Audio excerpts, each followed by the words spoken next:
All right, guys, we're going to jump right into this. No time to fuck around here. Draft season is upon us. I have everything you need in this one episode. If you do nothing except listen to this and ask me for a copy of these tiers, Chris at chrisheller.me, you will win all of the money, guarantee, or your money back for this podcast.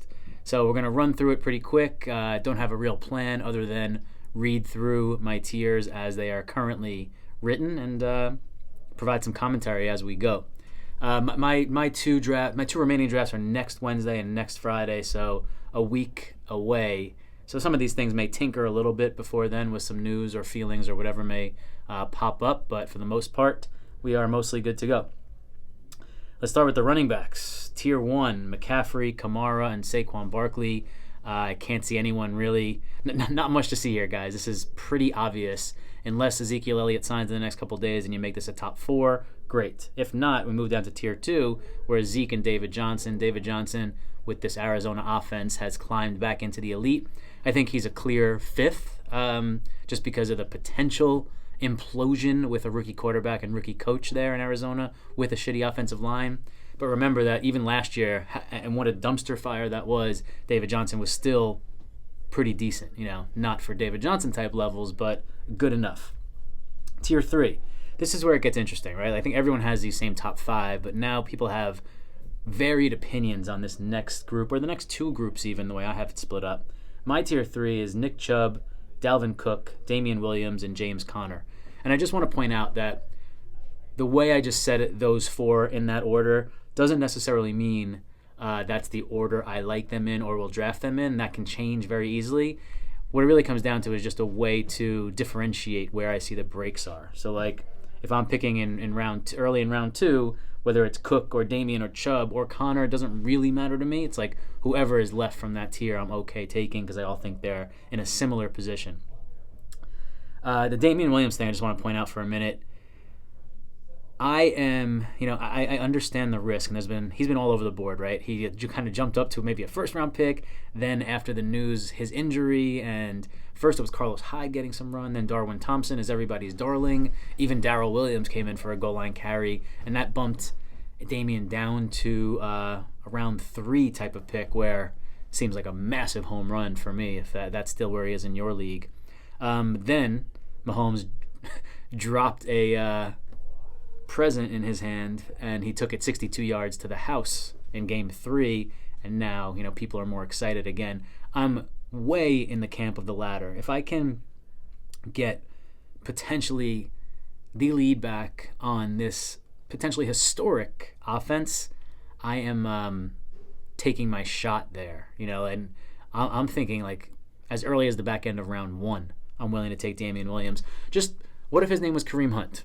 Right? What if the Kareem Hunt thing didn't happen and he played all last season and now Kareem Hunt was in this year's draft as the lead back in the KC offense? We'd be talking about him in the top 5. So Damian Williams, I think, is a great foundational piece that you can get some value, and it's always tough to find value in these first couple rounds.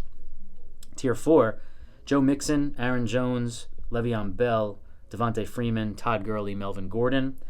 And the way things stand currently, I would probably even cross Gurley and Gordon off of my list. I'm going to let somebody else take the risk on Gurley. Melvin Gordon, it seems like he is digging in, and I think it's very possible he only plays half the season. Le'Veon Bell I have a lot lower than I think most people. In very many drafts, he's the 7th, 8th, 9th overall pick, so he probably will not end up on any of my teams. Aaron Jones, I'm a big fan of. I just believe in the talent. I think if LaFleur, the new coach in Green Bay, gives him the opportunity he deserves, and that seems to be the case, I think Aaron Jones' skill set is off the charts, and he could easily be a top 5 pick in next year's draft. Tier 5, small one for me, Leonard Fournette, Kerryon Johnson, Mark Ingram.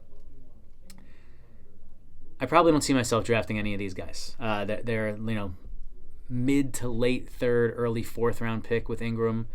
It's just an area of the draft where I kind of lean towards the receivers. However, if I were going to take the upside shot on one of them, I think it's Fournette. I know people are excited about Kerryon Johnson. I'm just tempering my expectations a little bit because I think that team is just not going to be that great. And we saw C.J. Anderson taking some of the third down work and most of the goal line work in the preseason, and that makes me scared for my, a foundational piece of the puzzle here. I just think in that third round where you can get Aaron Jones or Devontae Freeman or Fournette, I'm probably going to pass on Kerryon Johnson. Tier 6, Marlon Mack, Derrick Henry, Chris Carson, David Montgomery, the rookie out of Stanford, Sony Michel, Josh Jacobs, the other rookie, and Tevin Coleman out in San Francisco. Okay, so some good football players here. However, a lot of these guys are on the, we don't catch the ball team. And I like my lead backs in fantasy football to do both, do everything, right? That's why these elite guys are emerging as, the top 5 picks in the draft are flipped back to all running backs when a couple of years ago it was a big receiver kick. It's because they catch the shit out of the ball with McCaffrey and Saquon getting, 100 targets. It's just such a massive advantage over the Derrick Henrys of the world. In addition to that, where you're going to draft these guys, back end of round 3 on the high end, more like round 4, and maybe, even round 5 with Sony Michel and Tevin Coleman, certainly, that's just an area of the draft where I love the receivers that are available there, and we'll talk about this when we get to receivers. I just rather be taking these young, upstart type, league-winning type receivers than these running backs. That's just my personal opinion here. I think with the rookies, Montgomery and Jacobs, the trade-off for you're trading the unknown, coming into a new situation in the league, but potential 3-down upside there. Like, they could be guys who are also catching passes, unlike Chris Carson, Derrick Henry, who I think you can pretty much, take that out of their range of outcomes. Tier 7, Miles Sanders, Matt Breida, Latavius Murray, Duke Johnson, Phillip Lindsay, James White, Tariq Cohen, Austin Eckler, Royce Freeman. A lot of names I like here. And I'm very prone to going heavy pass catchers early in my draft. And I play in all PPR leagues, and there's always a flex position. Some leagues have double flex. I want receivers in those spots. So if I'm taking receivers in bulk or pass catchers in bulk in rounds 1 through 6 or 1 through 7, then this is where these type of guys come into play. The guys who have some type of role, you think, day 1, but if something breaks, they could emerge into like a top 10 guy the back half of the year. Miles Sanders certainly fits that criteria, starting in a backfield with, Jordan Howard and Darren Sproles, just a talented rookie who was behind Saquon Barkley, at Penn State, so we didn't get to hear that much from him, but he is quickly inching up draft boards. It seems that the coaches there and all the beat writers say he's clearly the best back on the team. So if he gets 10 touches day 1, which can morph into 15 to 20 touches come November, that's a league-winning type of player. Similarly, Matt Breida. We saw what he could do last year. He's an athletic freak. He just might be better at football than Tevin Coleman, and it might not take long for Kyle Shanahan to realize that. And we saw, Shanahan in Atlanta, what he could do with 2 backs when he had Freeman and Tevin Coleman. Love Matt Breida in the 7th, 8th. Same with Latavius Murray. If he's really filling that Mark Ingram role, Mark Ingram was a 4th-round pick last year, even playing next to Kamara. If Murray's going to get 10 touches a game, plus the upside of top 10 overall running back, if Kamara goes hurt, that's a guy I love to take a chance on. Duke Johnson, with the Lamar Miller injury, he finds himself in a new position for him, but certainly one that he's capable of being a feature down back, 3-down back potentially on a high-powered offense. Love Duke Johnson there. Beyond that in this tier, Royce Freeman. I have him at the end of this tier. He's someone that I have my eye on here, again, in that scenario where I'm heavy on pass catchers up front. Round 8, round 9. Everyone in Denver is saying there's a 50-50 split coming there.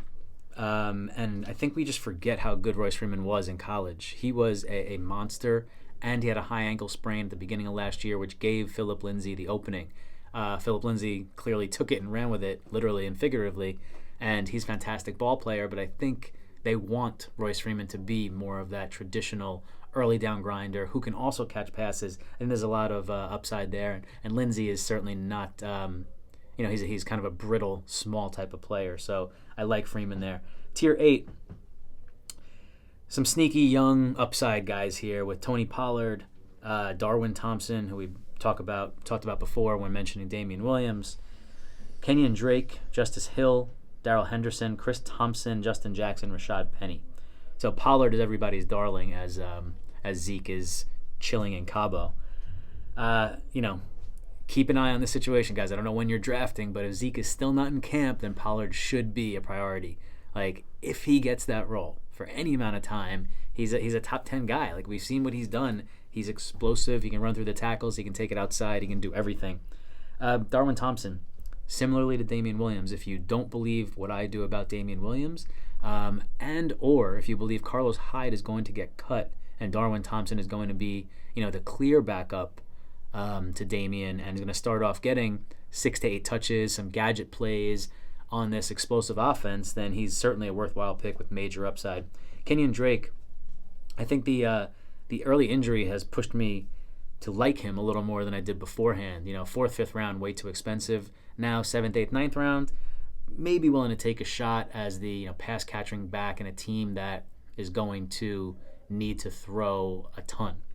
Shitty offensive line, poor team in general, but a guy with some talent. If he gets 15 touches a game and 5 of those are catches, that's pretty solid floor. Justice Hill, someone I like in Baltimore to get, again, some early passing down work. If Ingram falters, he could be a second half of the year league-winning type of guy. Chris Thompson is someone that I have a lot higher than most analysts out there. I just think he's always shown that when on the field in his defined role, he produces as a high-end RB2. This team's going to be bad, but like Case Keenum and then Dwayne Haskins, where do you think they're going to want to throw the ball? They're going to want to get it out of their hands, and Chris Thompson's going to be the beneficiary of that. 5 for 50 could be his floor. I think that's a steal in the 14th round. I'm willing to take him 2 or 3 rounds higher, especially if I'm weak on running back up at the top of the draft. Justin Jackson, again, depends what you feel about the Melvin Gordon thing. If you think Melvin Gordon's not coming until week 8, week 9, week 10, and you can get Justin Jackson getting 35 to 40% of that backfield on a pretty good offense behind Eckler, who gets hurt a lot, certainly some upside there. We saw what he could do last year when given the shot. Moving on, tier 9, and again, these last few tiers, I'll just point out a few guys. Tier 9, Jalen Samuels, somebody I like. I think he's got a pretty decent floor in that offense with massive upside besides Connor. He was a do-it-all type of back in college, has that profile on a great behind a great offensive line in Pittsburgh if given the opportunity. I like him. I like Dion Lewis because I'm probably not going to have Derrick Henry anywhere. I think Dion Lewis has the pass catching back with potential to take over that spot from Henry if Henry falters or gets hurt, and Henry already a little banged up heading into the season. I like Dion Lewis as a late round, unsexy type of sneaky guy there. Jalen Richard too, behind the rookie Josh Jacobs, similar again. Probably has a defined role week 1 as a pass catching type back, and the chance for more if Jacobs were to falter. Ronald Jones in Tampa. It hurts to take him probably, but we know he's been compared to Jamal Charles coming out of USC. Like, explosive is there. Peyton Barber's in front of him, so there might be some opportunity. I think that team's going to score a lot of points. Would I bet my life that he's going to emerge as something? No. Am I willing to take a chance on him in the 11th, 12th round and the talent and the situation? For sure. Malcolm Brown, someone else in tier 9 I have here who I think people are far too low on considering the Gurley situation. Gurley's, we don't know. And the rookie Henderson, I don't think it's his job if Gurley falters or Gurley doesn't play certain weeks and they have him on a pitch count type of situation. I think it's Malcolm Brown. I think he's the guy. And maybe he splits 50-50 with Henderson, but in that offense, that's something you want, especially that you can just kind of steal in rounds 13 through 16 or something like that at the end of your bench. Tier 10, Madison, the kid behind Dalvin Cook, the rookie in Minnesota. Again, we know Dalvin Cook is not a beacon of health, so Madison worth a stash to see how that plays out. And then at the end, tier 11, nobody really standing out to me here. Myles Gaskin in Miami. If you don't like the talent of Ballage and Drake, maybe they give him a shot the second half of the year. Other than that, I think we are good to go with the running back situation. Moving on. Wide receivers, tier 1, DeAndre Hopkins, in a tier by himself. If you disagree with that and think the other guys are closer, sure. I mean, they're close enough. I just think he's just, in an elite group here, and it's a really nice elite group, I just think Hopkins is the clear number 1, so I put him in his own tier. Tier 2, Juju, Smith-Schuster, Julio, Michael Thomas, Devontae Adams, Odell, and Tyreek Hill. Tier 3, Mike Evans by himself. I think you could argue that Mike Evans should be in the elite tier in this new offense with Bruce Arians, but I just have him a tiny notch below the others. And again, in this tier, everyone is going to have a different order. If you're at the back end of the first round and then wrapping around in the top of the second, and you can start your draft, Michael Thomas and Odell Beckham, Julio Jones and Juju Smith-Schuster, you are scary as hell, and I don't want to play you. So I would say try, if you can, if you're in the back half, to get at least one of these two guys in your team. If you're, averse to running backs early, you can go any two of these guys. You can pair one with Chubb or Dalvin Cook or Damian Williams, and I love all of those potential starts that include one of these guys. Tier 4, Stephon Diggs, Keenan Allen, Adam Thielen, Chris Godwin, and Antonio Brown. Sure, Antonio Brown is Antonio Brown, but I'm just going to let somebody else take that risk. I think there's just already so many signs of it, just that marriage between him and Oakland not working out for whatever reason, right? It just doesn't seem like a great fit at the back end of the third round. If everyone feels like that and he's hanging out there and you want to take this chance on the talent and the volume, I get it. It's just not going to be me. Diggs, I always love mid-third round, late third round, absolutely. Chris Godwin, one of everybody's favorite this year. And I probably like him even more than that because I have him in this tier with some elite guys with Keenan Allen and Steph Diggs and Antonio Brown. I think he's that good. I think his situation is even better than that. I think Arians is like every single thing that you would want from a emerging wide receiver is in play here for real. And like, if you want Godwin and feel the way I do about him, you're gonna have to go get him earlier than his average draft position suggests, because somebody else in your league is going to feel the same, and maybe even more so. Tier 5, and this is what I alluded to earlier in the running back section. I love this tier. I envision myself in one of my drafts next week for sure, where I'm picking towards the back end, getting 3 of these guys in rounds 4, 5, and 6. Again, depending on how your draft goes, maybe some slipped around 7. We'll see. Brandon Cooks, Robert Woods, Amari Cooper, Tyler Boyd, Julian Edelman, T.Y. Hilton, Tyler Lockett, DJ Moore, Will Fuller, Calvin Ridley, Cooper Kupp, and Curtis Samuel. For me, I would actually remove Cooper.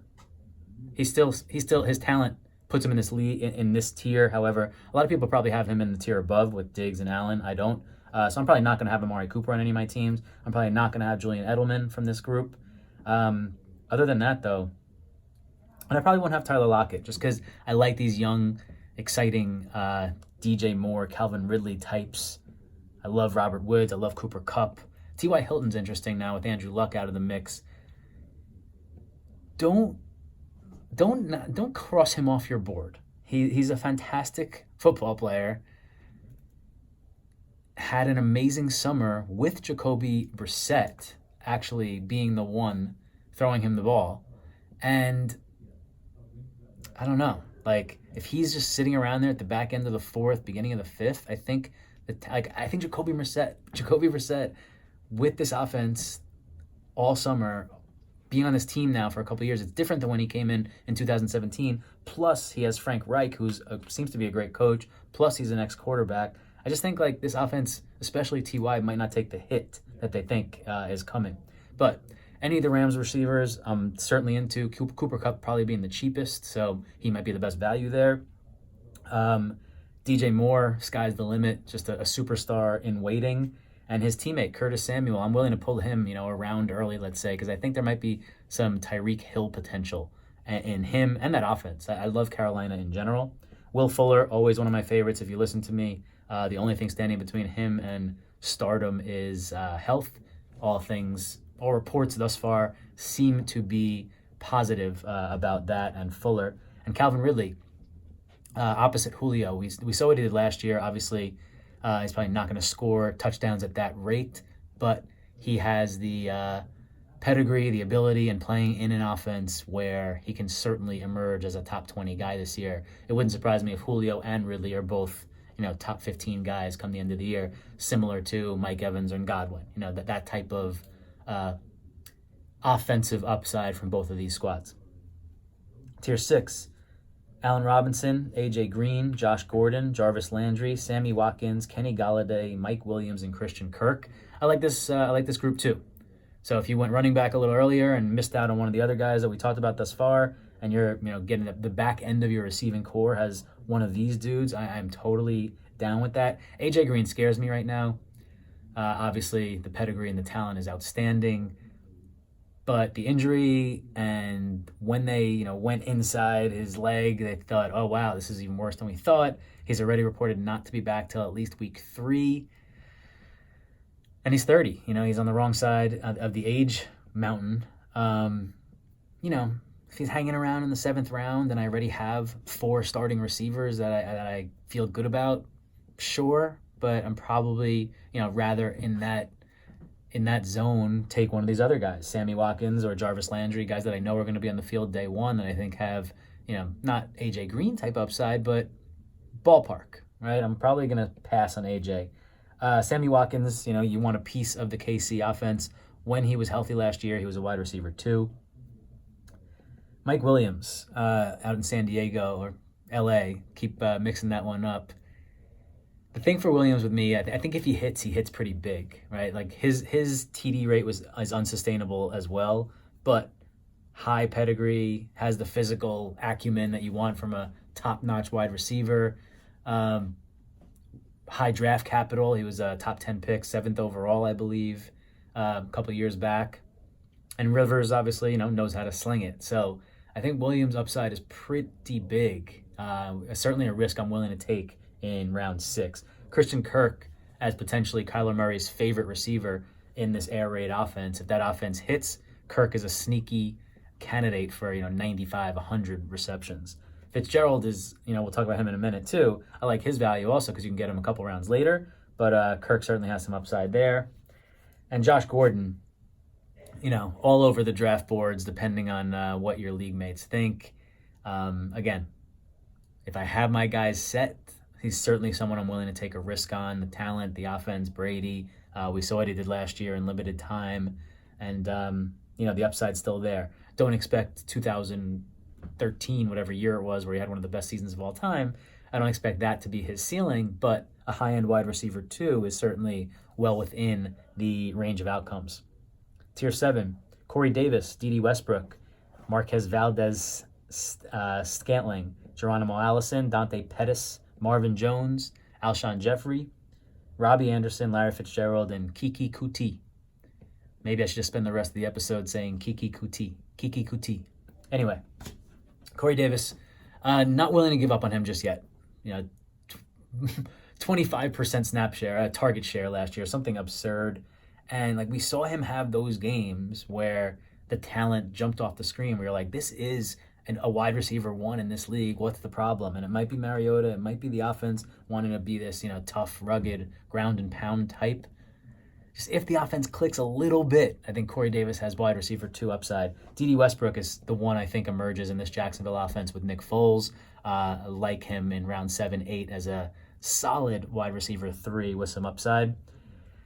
Green Bay, Valdez Scantling, and Allison. You got to, I guess, pick one, pick both, take both in rounds 9 and 10, 8 and 9, whatever, depending on where your league is.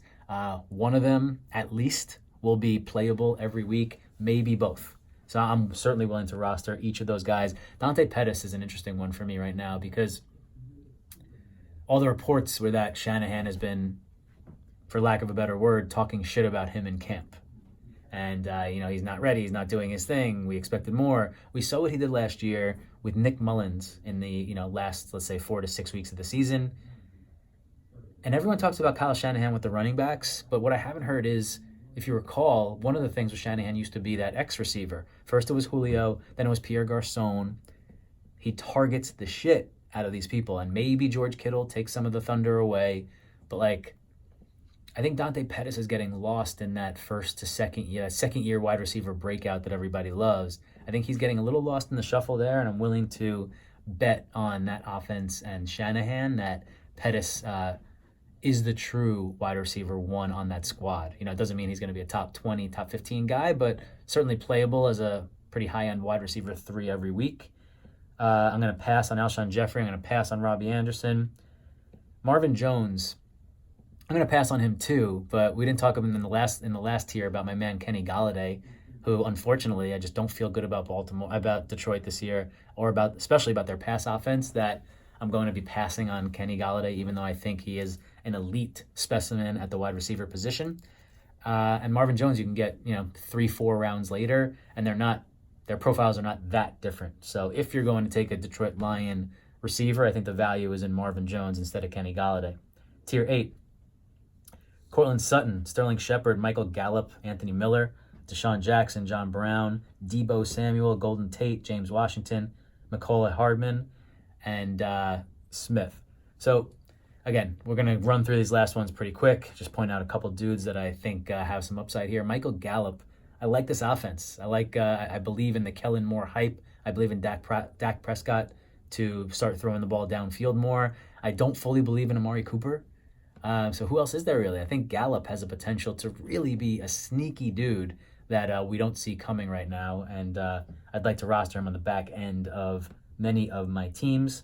Hardman, the rookie out in KC, this is just a super cheap way to get a piece of this offense. And between Tyreek Hill and Sammy Watkins, I think there are probably going to be some missed games there. So if Hardman takes that spot, if he's starting off as the wide receiver 3 and they use 3 wide receiver sets, that defense has to look out for Tyreek Hill and Sammy Watkins and Travis Kelce and Damian Williams out of the backfield and maybe Darwin Thompson.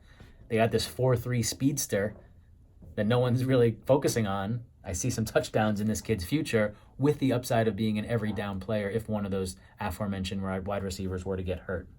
Tier 9, Cole Beasley seems to be a sneaky, cheap source of potential receptions here. And of that same ilk, short white slot receivers, Adam Humphries.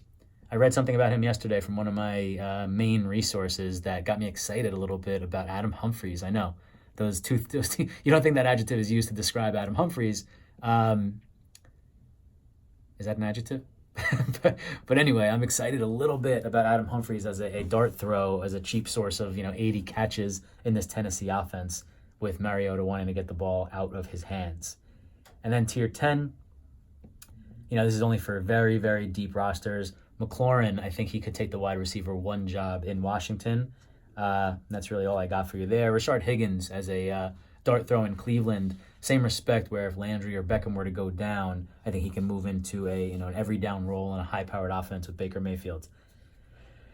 Whew! All right. Tight ends and quarterbacks left, the onesie positions, and these will go way quicker. And then we're good to go dominate our draft. So let's go. Tight ends. Tier 1, Travis Kelce, all by his lonesome.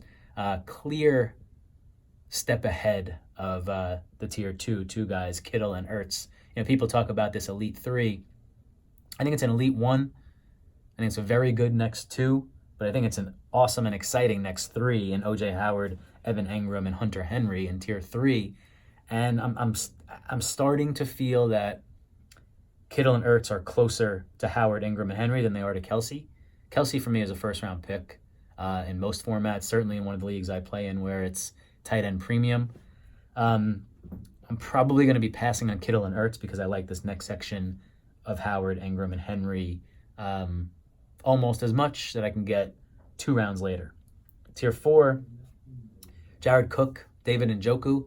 If I miss out on those top 6 guys and I want my tight end in the middle rounds, Cook coming over to New Orleans. We've seen what Breeze has done with the tight end throughout his career. And Njoku, again, just a monster piece of this really emerging offense with a really accurate quarterback. Also, his counterparts on that offense, Landry, Beckham, Higgins, not the biggest guys. So Njoku could emerge as a favorite of Baker in the red zone. Tier 5, Vance McDonald, Jordan Reed, Greg Olsen, Austin Hooper. I have two of my old faithfuls, Jordan Reed and Greg Olsen, in this, exciting tier with Vance McDonald and Austin Hooper. Vance, I get it. I get the love.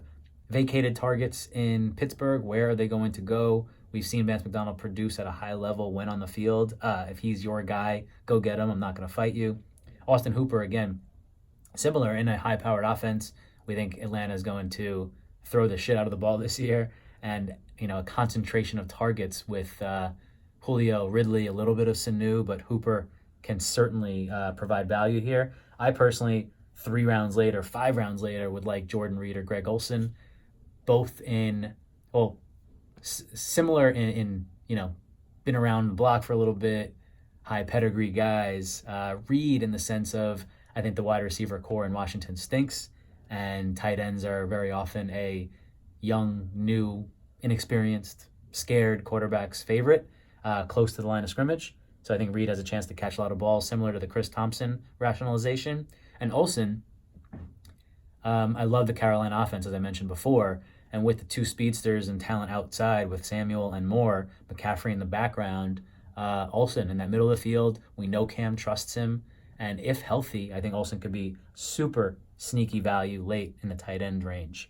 Tier 6, Chris Herndon, Trey Burton, Delaney Walker, Tyler Eifert, Kyle Rudolph, and Mark Andrews. If I'm waiting on tight end, along with Reed and Olsen, any of these guys can play for me too. Herndon, we know he's not going to be back till week 6 because of the suspension. So that causes a little bit of problem. If you can get a bridge to him in the early rounds, or the early weeks rather, go for it. I think he's going to be a big part of that offense when he returns. Delaney Walker, again, similar. He's just somebody you can trust, somebody we know Mariota trusts. I'm willing to take a shot on him. Tyler Eifert, even later, right? Nobody wants Tyler Eifert. Damaged goods, everyone thinks. But without A.J. Green, with Zach Taylor coming over with the Cincinnati offense, I think Eifert could be super sneaky late tight end that can be a top 10 guy when it's all said and done. Obviously, he needs to stay on the field. Tier 7, Darren Waller, Jimmy Graham, Jack Doyle, Eric Ebron, Dallas Goedert, Gerald Everett, Jason Witten. Again, am I excited about anyone here? No, especially not, I would be Doyle if Luck was playing. But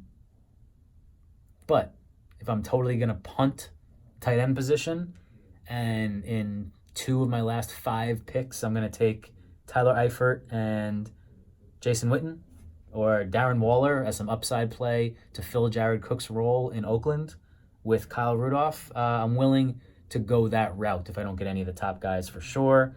And then winding up with the rookies and the second-year guy, TJ Hawkinson, Noah Fant, Mike Gesicki.